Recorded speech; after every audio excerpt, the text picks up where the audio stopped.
Bonjour.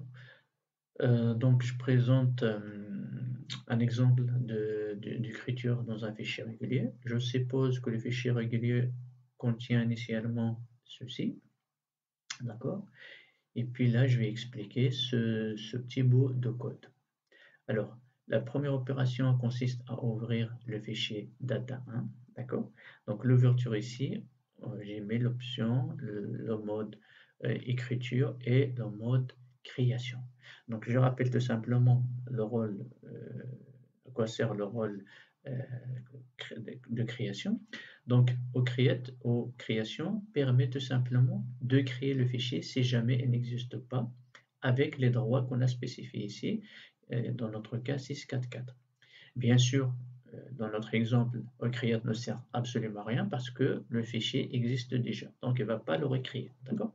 Par contre, si on souhaite créer un fichier, d'accord, et l'ouvrir ensuite pour écriture, il faut utiliser le mode d'écriture, d'accord, et puis le mode de création pour pouvoir créer le fichier si jamais il n'existe pas, d'accord. Dans notre cas, le fichier existe, donc le mode de création ne sert absolument à rien, je pouvais m'en passer. Les droits aussi ne servent dans notre cas à rien parce que le fichier existe déjà. Donc les droits, ils ont un sens si le fichier sera créé, d'accord.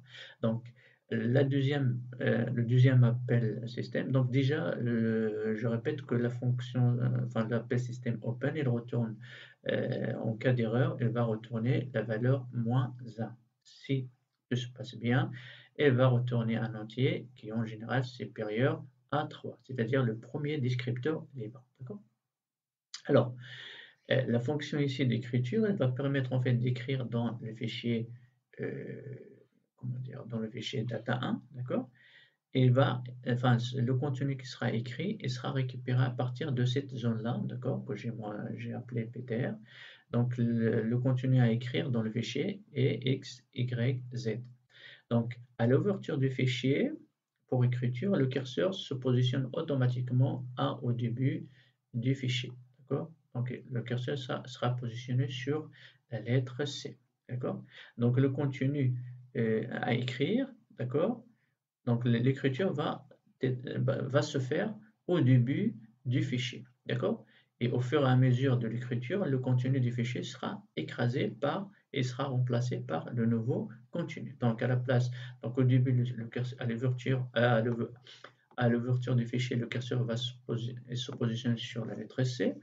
D'accord? Donc, au fur et à mesure qu'on écrit, le contenu sera écrasé. Donc, à la place de la lettre C, on va écrire X. D'accord? À la place de E, donc la lettre E sera remplacée par Y et la lettre C sera remplacée par Z. Finalement, on obtiendra ça comme contenu final du fichier. Autre chose, dans cet exemple-là, j'aurais pu faire un contrôle sur la valeur de retour de l'appel système open. Donc, si l'appel système retourne -1, normalement, je dois quitter le programme. Voilà. Alors, je continue avec un autre exemple. C'est c'est pareil que tout à l'heure, sauf que j'ai rajouté l'option euh, append, d'accord, c'est-à-dire l'option d'ajout, d'accord, ajout, enfin append ou l'ajout qui permet d'écrire à la fin du fichier.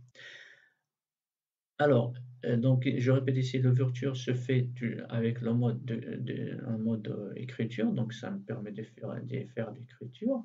Et puis en mode ajout. Donc je répète, create ne sert absolument à rien dans notre cas parce que le fichier existe déjà. Les droits aussi, ils n'ont aucun sens. Donc j'aurais pu écrire la fonction append tout simplement avec comment dire, ce mode-là plus ce mode-là. Et je fais abstraction des droits et de create. Ok. Alors, là, le fichier, contrairement au premier exemple, il est ouvert en mode ajout. D'accord? Donc, le mode ajout, le curseur se positionne automatiquement à la fin du fichier. D'accord? Pour écriture.